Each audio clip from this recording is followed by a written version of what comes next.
പെണ്ണ് ഗർഭിണിയായാൽ ആ ഗർഭധാരണം കടന്നു വന്നതാകുന്ന തലം മുതൽ ഗർഭിണിയാണ്, 2 തുള്ളി ഇതാ പ്രഗ്നൻസി ടെസ്റ്ററിൽ ഇതാ വന്നിട്ടുണ്ട്, 2 വര വന്നിട്ടുണ്ട്, പരസ്യമായിട്ട് കാണിക്കാൻ, യൂട്യൂബിൽ ലൈവ് ചെയ്തിട്ട് കാണിക്കാൻ. നാട്ടുകാരെ അറിഞ്ഞേക്കണം, ഞാനിതാ ഗർഭിണിയാണ്. ലജ്ജ എന്ന് പറയുന്നത് ഈ പെണ്ണിൽ നിന്ന് എടുത്തുപോയല്ലോ. അല്ലാഹു മലക്കാക്കട്ടെ. പെണ്ണിന് ഏറ്റവും കൂടുതൽ വേണ്ട ഒന്ന് ലജ്ജയാണ്. അത് എടുത്തുപോയ പരിപൂർണമായി പോയി. പെണ്ണ് നശിച്ചല്ല, അവളിലുള്ള ഈമാൻ തന്നെ നഷ്ടപ്പെട്ടു പോയി. പരസ്യമായിട്ട് കാണിക്കുകയാണ്. കൂടെ ഭർത്താവ് നിപ്പുണ്ട്, രാഹത്തായി 2 പേരും പുഞ്ചിരിച്ചിട്ട് പറയാ, ഞാൻ കണ്ടില്ലേ 2 വര, ഞങ്ങൾക്കിതാ ഒരു കുഞ്ഞു പിറക്കാൻ പോകുന്നു. കാര്യം എവിടെ കൊണ്ട് തീർന്നു എഴുതി തുടങ്ങാണ് പരിപാടി. പിന്നെ ഇങ്ങനെ വന്ന് വയറ് കാണിക്കാൻ തുടങ്ങുകയാണ്. അവസാനം പ്രസവം വരെ കാണിക്കുന്ന തരത്തിലേക്ക് ഉമ്മത്ത് എത്തിപ്പെട്ടു. ഈ അടുത്തൊരു ബ്ലോഗർ അങ്ങനെ ചെയ്തത് നിങ്ങൾ എല്ലാവരും കണ്ടു കാണും. മുമ്പൊരു ചെയ്തതാകുന്ന ഒരു ബ്ലോഗർ കൊടുത്ത പ്രചോദനമാണ്. ഇപ്പോൾ ഇനി അങ്ങോട്ട് കേരളത്തിലെ ട്രെൻഡ് വയറ് കാണിച്ച് പ്രസവിക്കലാണ്. ഞങ്ങളുടെ ട്രെൻഡ്. ഭർത്താവും എല്ലാ കുടുംബങ്ങളും ഒക്കെ ഒരുമിച്ച് നിന്നിട്ട് ഒരുമിച്ച് പ്രൈവറ്റ് ഹോസ്പിറ്റൽ, നല്ല സൂപ്പർ സ്പെഷ്യാലിറ്റി ഹോസ്പിറ്റലിൽ നിന്നിട്ട് റാഹത്തായിട്ട് പ്രസവം ഇങ്ങനെ കാണിച്ചു കൊടുക്കുക.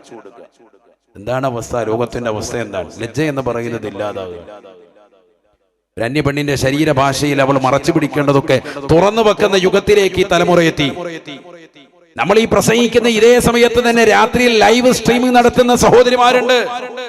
സിനിമാ നടന്മാർ, നടിമാർ ഒരു കാലഘട്ടത്തിൽ വലിയതാകുന്ന മദാലസുകളായി സമൂഹത്തിൽ വിലസിയിരുന്ന നടിമാർക്ക് സിനിമയില്ലാതെ വന്നപ്പോ അവർ അവരുടെ ശരീരത്തിൻ്റെതാകുന്ന ആകാര സൗഷ്ഠവങ്ങളും അംഗലാവണ്യങ്ങളും പരസ്യമായി വിറ്റ് ലൈവ് സ്ട്രീമിലൂടെ 350 രൂപ നിങ്ങൾ നൽകിയാൽ 1 മണിക്കൂർ സമയം നിങ്ങൾക്ക് മുന്നിൽ ഞാൻ എന്റെ ശരീരത്തിന്റെ നഗ്നത പ്രദർശിപ്പിച്ചുകൊണ്ട് തുള്ളാമെന്ന് പറയുന്ന, സുംബ ഡാൻസ് നടത്താമെന്ന് പറയുന്ന യുവത്തിലേക്ക് ഇന്നത്തെ നടിമാരെത്തിപ്പെട്ടു. എവിടേക്കാണ് ഈ തലമുറ? സബ്സ്ക്രൈബേഴ്സിന്റെ എണ്ണം കൂടുകയാണ്.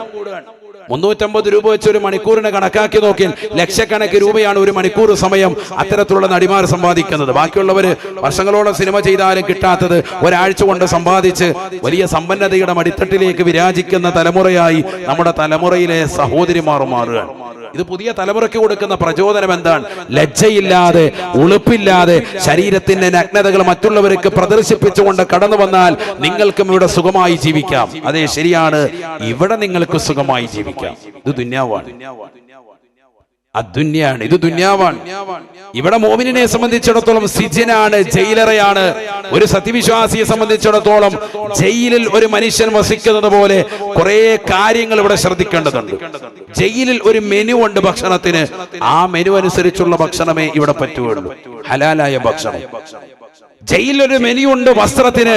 ആ ഹലാലാകുന്ന വസ്ത്രവിധാനം, അന്യൽ നിന്ന് അപഹരിക്കാതെ നിനക്ക് മാത്രം സ്വന്തമായിട്ടുള്ള വസ്ത്രവിധാനം, ആ മാന്യമാക്കപ്പെട്ട വസ്ത്രവിധാനം നടത്തി ശരീരത്തിന്റെ നഗ്നതകളെ പ്രദർശിപ്പിക്കാതെ നടക്കണം. അത് ജയിലിലെ മെനുവാണ്, ജയിലിലെ നിയമമാണ്. അതാണ് പരിശുദ്ധ ഇസ്ലാം പറയുന്നത്, അദ്ദുന്യ സിജ്നുൽ മുഅ്മിൻ. മുഅ്മിനെ സംബന്ധിച്ചിടത്തോളം ദുനിയാവ് ജയിലാണ്. ശരി തന്നെയാണ്, ജയിലിലുള്ള നിയമങ്ങളെ പോലെ ദുനിയാവ് നിനക്ക് മേൽ കുടുസായി തോന്നും. കാരണം ആ ദീനനുസരിച്ച് കൊണ്ട് ജീവിക്കുമ്പോൾ അല്പം പ്രയാസമുണ്ടാകും. മറ്റുള്ള സ്ത്രീകൾ തുള്ളുന്നത് കാണുമ്പോൾ എനിക്കും അതുപോലെ തുള്ളണം എന്ന് എന്റെ പ്രിയപ്പെട്ട വിശ്വാസികൾ, മുസ്ലിം സമുദായത്തിലെ സഹോദരിമാർ, വിദ്യാർത്ഥികൾ കരുതി പോകരുത്. കാരണം നമുക്കിത് ദുന്യാവാണ്. ഇവിടെ വലിയ പ്രശ്നങ്ങൾ ഉണ്ടാകും, പ്രയാസങ്ങൾ ഉണ്ടാകും.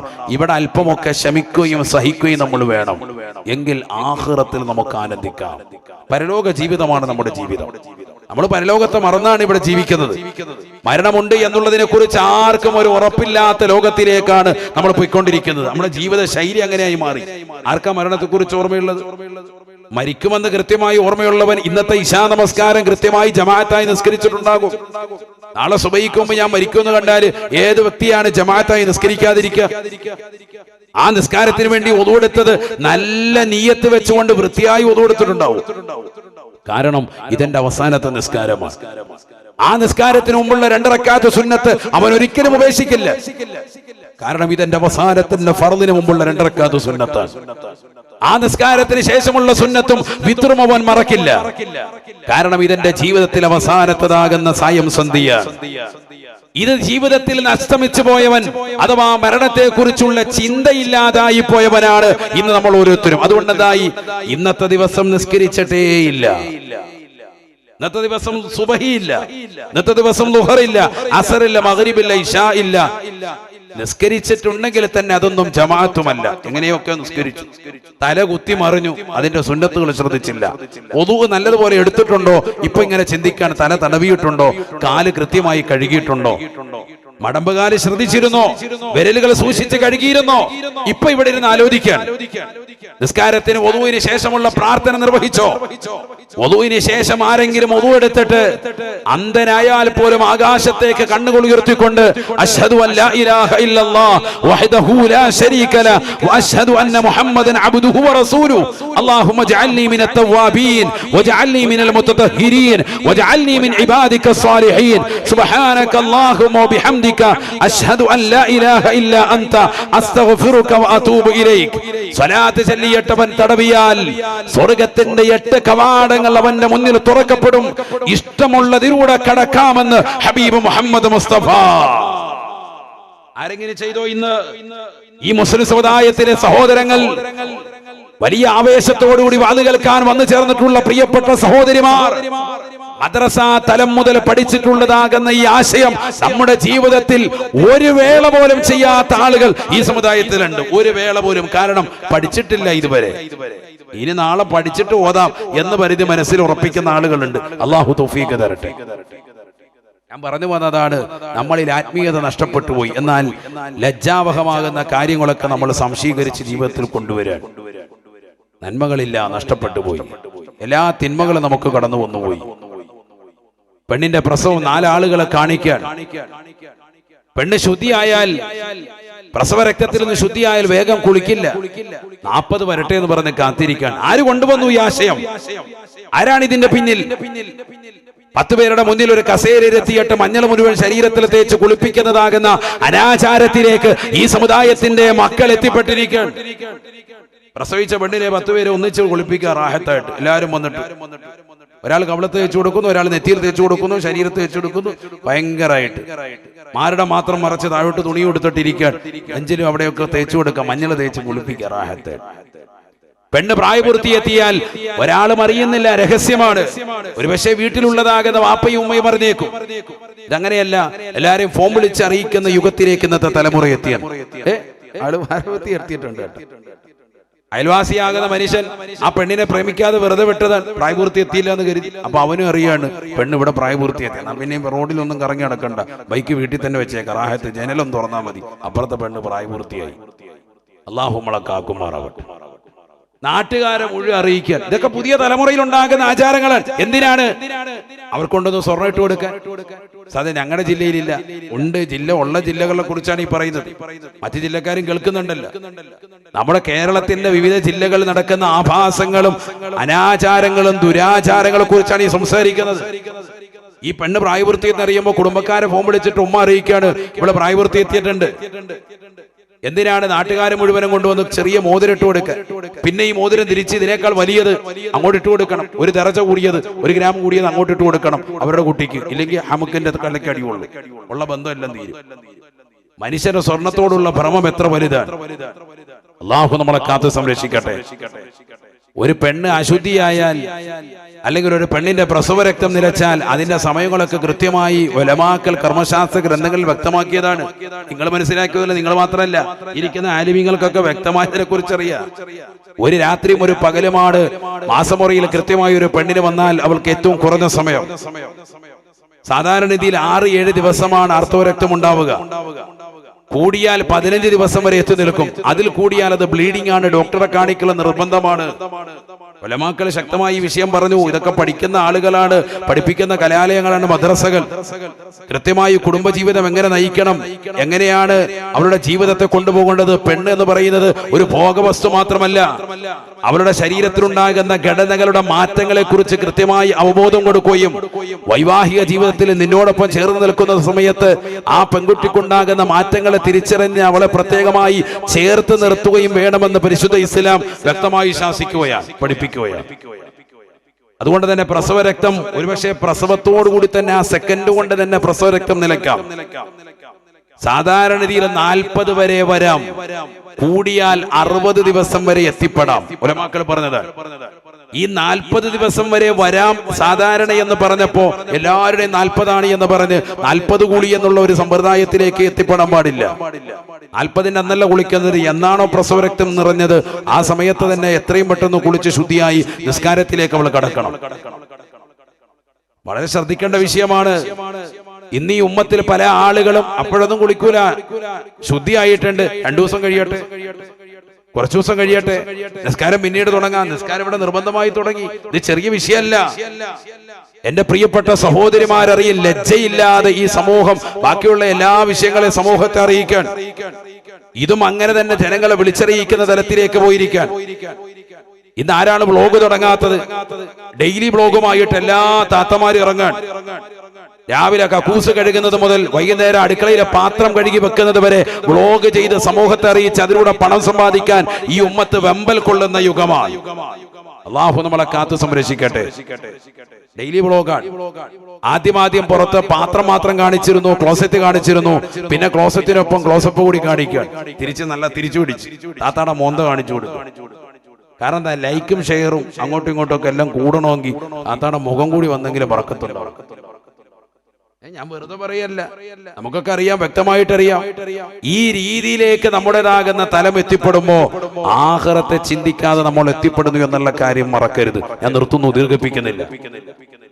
നബിയനാ റസൂലുള്ളാഹി സ്വല്ലല്ലാഹു അലൈഹി വസല്ലമ തങ്ങൾ പറയുകയാണ്, ഞാൻ അല്ലാഹുവിന്റെ റസൂൽ സല്ലല്ലാഹു അലൈഹി വസല്ലമ തങ്ങളുടെ ഭാര്യയായ മൈമൂന ബീവി റളിയല്ലാഹു അൻഹ റസൂലുള്ളാഹിന്റെ സവിധത്തിലിരിക്കുമ്പോ ഉമ്മു സലമ ബീവി റളിയല്ലാഹു അൻഹ പറയുന്നു, ഞാൻ പ്രവാചകന്റെ സവിധത്തിലുണ്ട്, നബിയുടെ തൊട്ടുപുറത്ത് മൈമൂന ബീവിയുമുണ്ട്. ഞങ്ങൾ രണ്ടുപേരും പ്രവാചകന്റെ തിരുസവിധത്തിലിരിക്കുമ്പോ ഫഅഖബല ഇബ്നു ഉമ്മി മക്തൂം, കണ്ണ് കാണാത്ത അന്ധനായ സ്വഹാബിവര്യനായ ഇബ്നു ഉമ്മി മക്തൂം അങ്ങോട്ട് കടന്നു വന്നു. അന്ധനായ സ്വഹാബിവര്യനാണ്, നബി സല്ലല്ലാഹു അലൈഹി വസല്ലമ തങ്ങൾ ഭാര്യമാരോട് പറയുകയാണ്, ഭർത്താവിന്റെ കടമയെന്ന നിലയ്ക്ക് ഭാര്യമാരോട് പറഞ്ഞു, ഇഹ്തജിബാ മിൻഹു,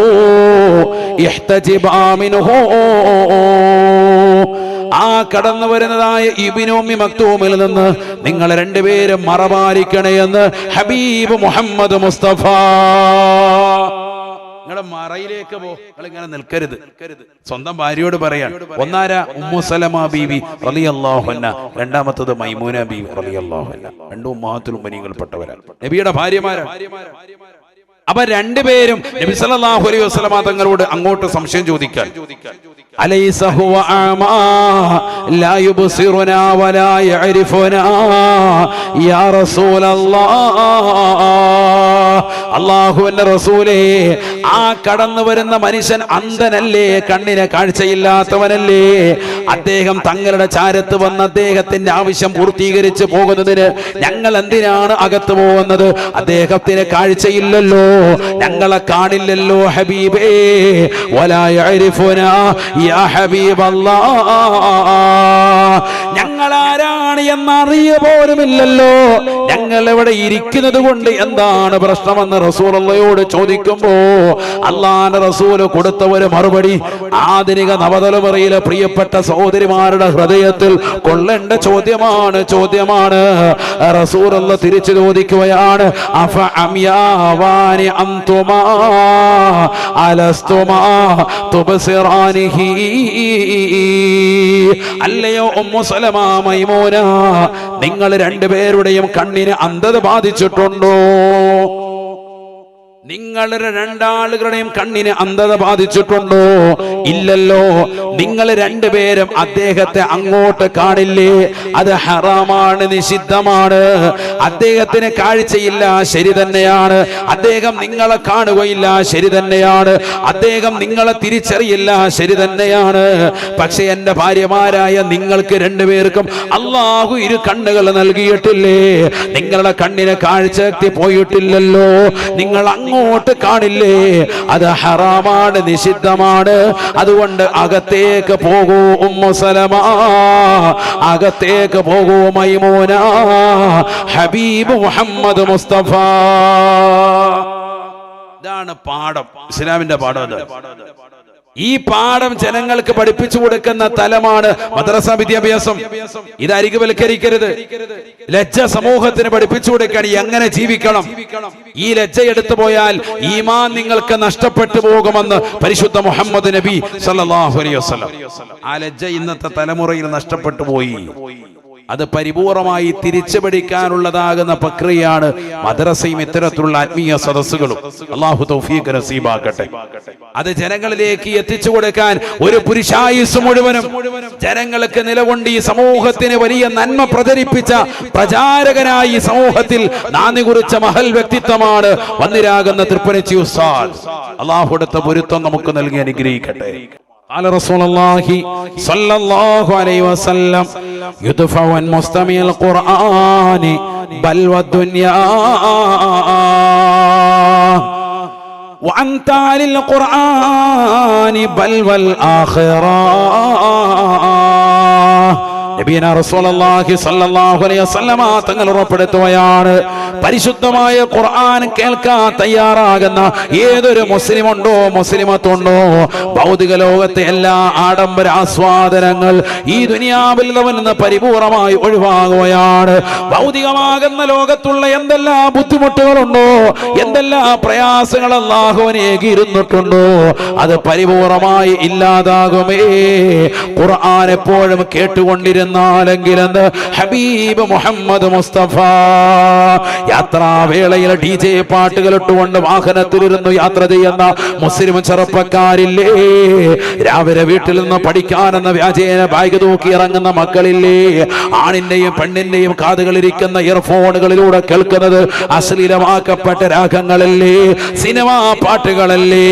രാത്രി വൈകുന്നേര സമയത്ത് അവർ തിരിച്ചു വരുമ്പോഴും അവൾ ബസ്സിൽ വന്നാലും ട്രെയിനിൽ വന്നാലും സ്കൂൾ ബസ്സിൽ വന്നാലും കാതിലിരിക്കുന്ന ഹെഡ്സെറ്റിലൂടെ കേട്ടു തീർക്കുന്നത് മുഴുവനും സിനിമാ പാട്ടുകളാണ്. അല്ലാ ലജ്ജയില്ലാത്ത സമൂഹമായി സമുദായം മാറുകയാണ്. സ്കൂളിൽ പോയി അർദ്ധനഗ്നയായിട്ടും അല്ലാതെ മുഖത്തുള്ളാൻ വലിയ താല്പര്യമാണ്. കലാലയങ്ങളിലും കലോത്സവങ്ങൾ തീർക്കുന്ന വേളകളിൽ അത്തരത്തിലുള്ളതാകുന്ന കൂത്തരങ്ങുകളിൽ പങ്കെടുത്ത് ഒന്നാം സ്ഥാനം കരഗതമാക്കാൻ ഈ ഉമ്മത്തിന്റെ മക്കൾ മത്സരിക്കുകയാണ്. പരിശുദ്ധമായ ഇസ്ലാമിന്റെ ആദർശങ്ങൾ പരിപൂർണമായി കാറ്റിൽ പറത്തുകയാണ്. ഏതെല്ലാം ഷോകൾ കടന്നു വരുന്നുണ്ടോ, ജനങ്ങൾ പങ്കെടുക്കുന്ന, ജനങ്ങൾ ശ്രദ്ധയാകർഷിക്കുന്ന ഏതെല്ലാം റിയാലിറ്റി ഷോകൾ കടന്നു വരുന്നുണ്ടോ, അതിൽ മുഴുവനും എനിക്ക് പങ്കെടുക്കണമെന്ന് പറഞ്ഞുകൊണ്ട് സ്വന്തം മക്കൾ അർദ്ധനഗ്നയായി അതിൽ പങ്കെടുത്തുകൊണ്ട് പാട്ടുകൂടി വലിയതാകുന്ന ആഭാസങ്ങൾ കാണിച്ച് നിലകൊള്ളുന്നത് ഈ സമൂഹം നേർക്ക് നേരെ കാണുകയല്ലയോ. അല്ലാഹുവിന്റെ റസൂൽ പറയുകയാണ്, ഖുർആനുമായിട്ടുള്ള ബന്ധം വരണേ, നിങ്ങളുടെ കാതിൽ കേൾക്കേണ്ടത് ഖുർആനാണ്. അതിലൂടെ നിങ്ങൾക്ക് ഭൗതികമാകുന്ന ലോകത്തെ എല്ലാ ബുദ്ധിമുട്ടുകളും നീങ്ങുമേ. വഅൻതാലിൽ ഖുർആനി ബൽ വല്ലാഖിറ.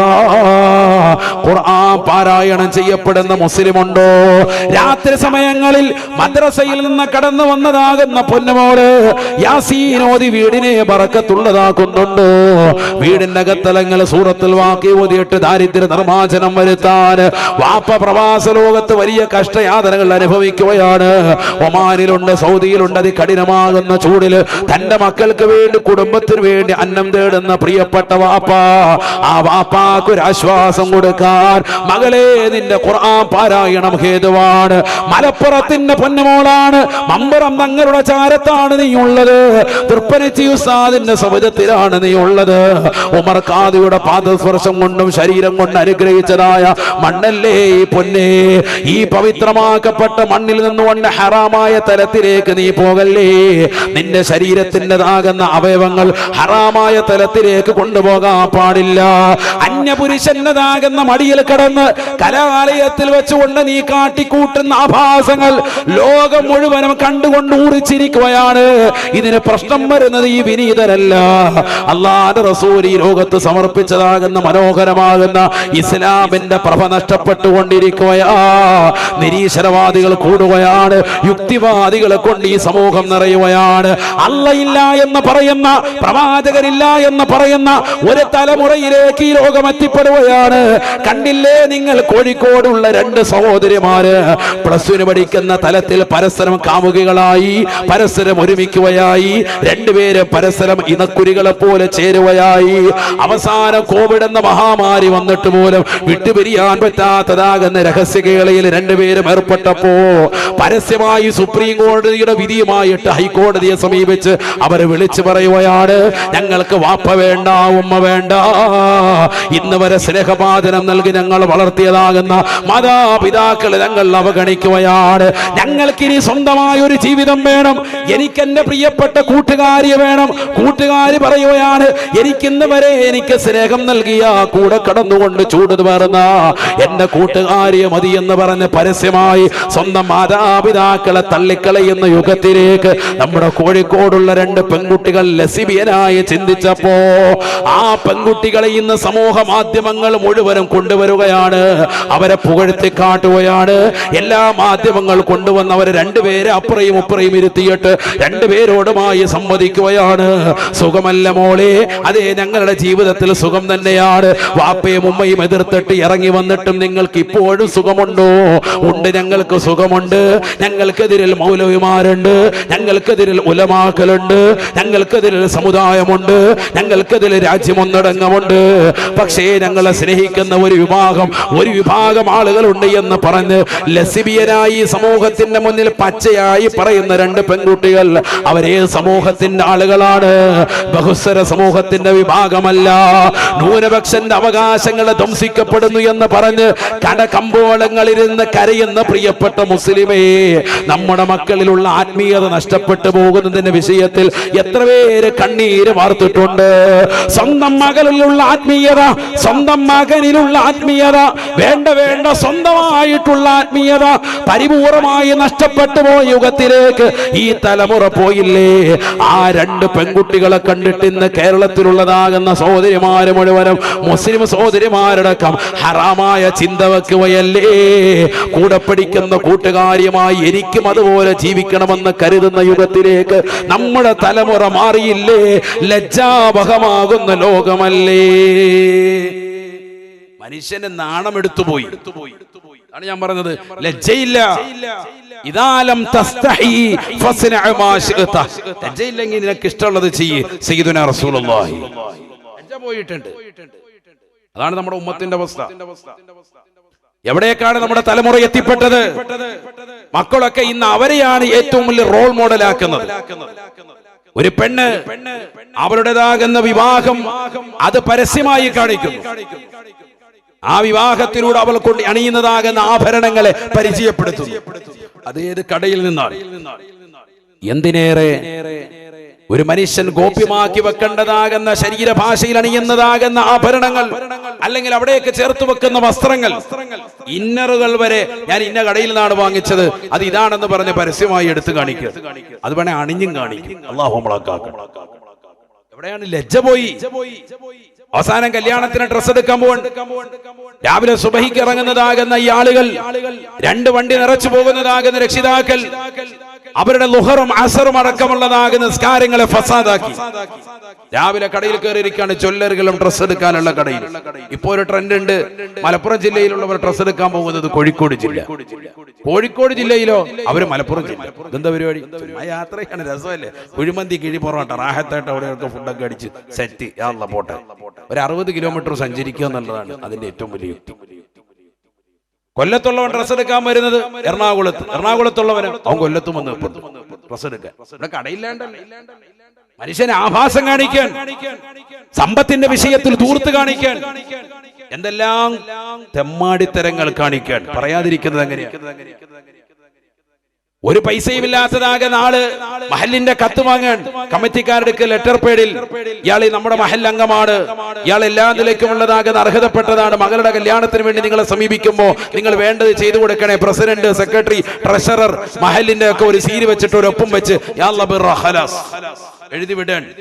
ഇയാൾ എല്ലായിടത്തും പോയി തെണ്ടി നടന്ന് പിരിച്ച് ലക്ഷങ്ങൾ കയ്യിലേക്ക് കിട്ടിക്കഴിയുമ്പോ അയാളും കാണിക്കുന്നു ആഭാസം.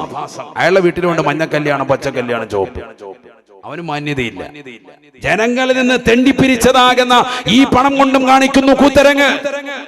മറ്റുള്ളവരെല്ലാം കൂടി സമൂഹത്തിലെ നേതാക്കള് എല്ലാവരും ഒരുമിച്ച് ചേർന്നുകൊണ്ട് വിവാഹം നടത്താൻ, എന്നാൽ അവിടെയെങ്കിലും ഒരു ആത്മീയത അതുമില്ല. അവിടെയും നഷ്ടപ്പെട്ടു പോയി. മനുഷ്യനതാണ് ആഭാസങ്ങളുടെ പിറകെ, ധൂർത്തിന്റെ പിറകെ, ദുർവ്യയത്തിന്റെ പിറകെ, അല്ലാഹനെ മറന്ന് ഈ ഉമ്മത്ത് ജീവിക്കാൻ.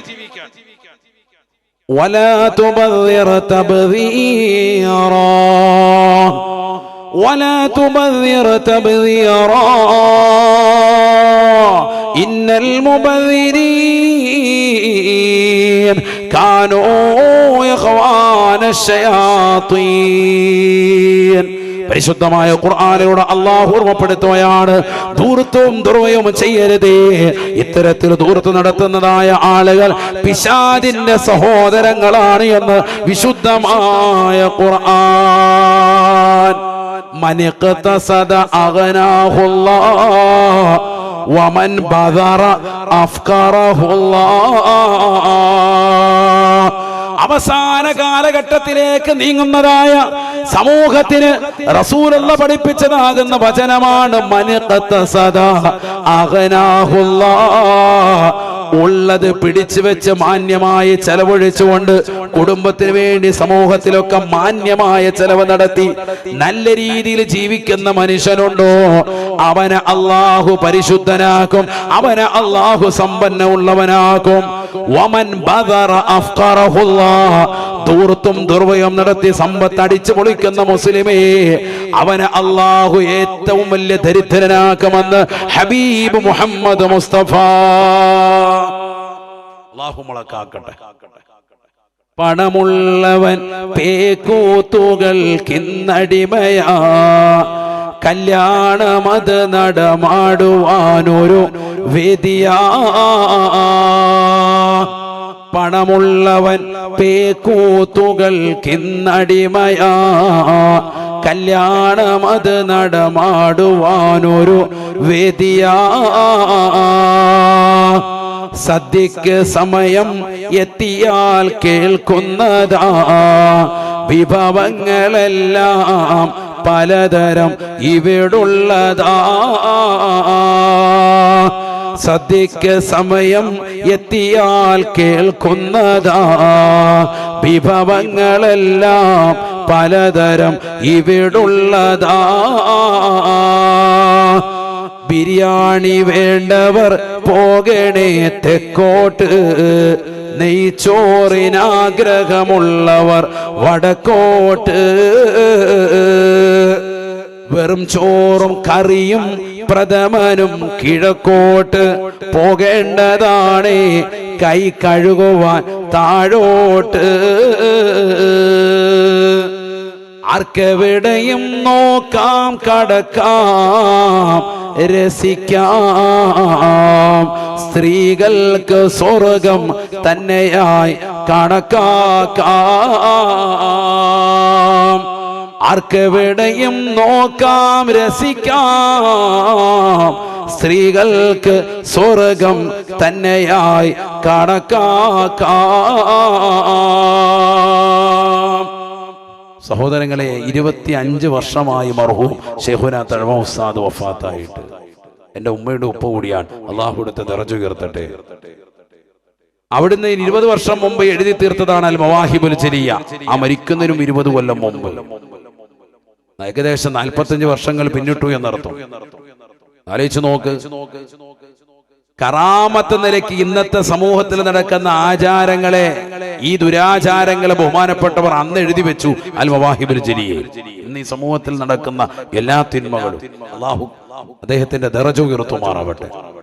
അവരുടെ പൊരുത്തം നമുക്ക് അല്ലാഹു ഈ സദസ്സിൽ നസീബാക്കട്ടെ. തൃപ്പനിച്ചി ഉസ്താദിനെ കുറിച്ച് അദ്ദേഹത്തിന്റെ അനുയായി വൃന്ദങ്ങൾ, പ്രിയപ്പെട്ടതാകുന്ന സഹോദരിയുടെ മകൻ അബ്ദുസലാം ഉസ്താദ് അടക്കമുള്ളവർ എന്നോട് പറയേണ്ടായി, ഈ തഴവ ഉസ്താദിനെ വലിയ ഇഷ്ടമായിരുന്നു ഒന്നിരാകുന്ന ഉസ്താദ് അവர்கள் എപ്പോഴും അവിടുത്തെ ബൈത്തുകൾ ചൊല്ലും. അവിടുത്തതാകുന്ന ആദർശങ്ങൾ ജനങ്ങൾക്ക് മുന്നിൽ പറഞ്ഞു കൊടുക്കുമായിരുന്നു കൂടെയുള്ളവരോട്. അള്ളാഹു അവരോടൊപ്പം നാളെ സ്വർഗത്തിൽ ഒരുമിക്കാൻ നമുക്ക് തൗഫീഖ് നസീബാക്കട്ടെ. പറഞ്ഞു വന്നത് നമ്മുടെ സമൂഹത്തിലുണ്ടാകുന്ന തിന്മകളാണ്. പണമുള്ളവനാണ് ഈ പേക്കൂത്തുകൾ മുഴുവനും കാണിച്ചു കൂട്ടുന്നത്. സമ്പത്തിന്റെ പളപളപ്പ് സമൂഹത്തിനെ കാണിക്കാൻ ഏറ്റവും വലിയ അവസരമായി ജനങ്ങൾ കാണുന്നത് സ്വന്തം മകളുടെ വിവാഹം, അല്ലെങ്കിൽ വീടിന്റെ പാല് കാച്ചൽ ചടങ്ങ്. ആളുകളെ അറിയിക്കാൻ ഞാൻ വലിയ സമ്പന്നരാണ്, അല്ലാതെ അങ്ങനെ അറിയിക്കാൻ കാശുണ്ടെന്ന് അറിയിക്കാനുള്ള പോംവഴിയാണ് ഈ ചെയ്യുന്നത്. ഒരു 10 പള്ളി വെച്ചു കൊടുത്ത് 10 യതീം കുട്ടികളെ തലയിൽ തലോടി അവരുടെ കാര്യങ്ങൾ ഏറ്റെടുത്ത് 300ഓളം കുട്ടികളുണ്ട് നമ്മുടെ ഈ സ്ഥാപനത്തിൽ. ഒരു 10 കുട്ടികളെ ഞാൻ ഏറ്റെടുക്കുന്നു എന്ന് പറയാൻ മലപ്പുറത്ത് ഏത് ആൺകുട്ടിക്കാണ് ധൈര്യമുള്ളത്? അതിനൊന്നും വമ്പത്തില്ല. ഇത്തരത്തിലുള്ള ധൂർത്ത് കാണിക്കുക, ദുർഭയം കാണിക്കുക, അനാവശ്യമായ തരത്തിലേക്ക് സമ്പത്ത് ചെലവഴിക്കുക.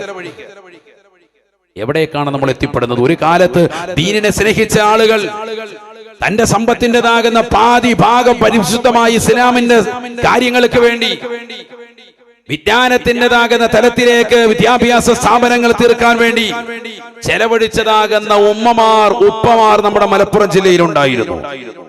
ഇന്നൊരു കുട്ടിയുടെ ഒരു വർഷത്തേക്ക് ചെലവ് 30,000 ചോദിച്ച തലകുനിച്ചിരിക്കുന്ന സമൂഹമായി ഇന്ന് നമ്മുടെ തലമുറയിൽ പലരും മാറി. ഒരു കുട്ടിയെ ഏറ്റെടുക്കാൻ പോലും നമ്മൾ തയ്യാറല്ല. ഒരു വർഷത്തേക്കുള്ള ചെലവ് പോലും ഏറ്റെടുക്കാൻ നമ്മൾ തയ്യാറല്ല.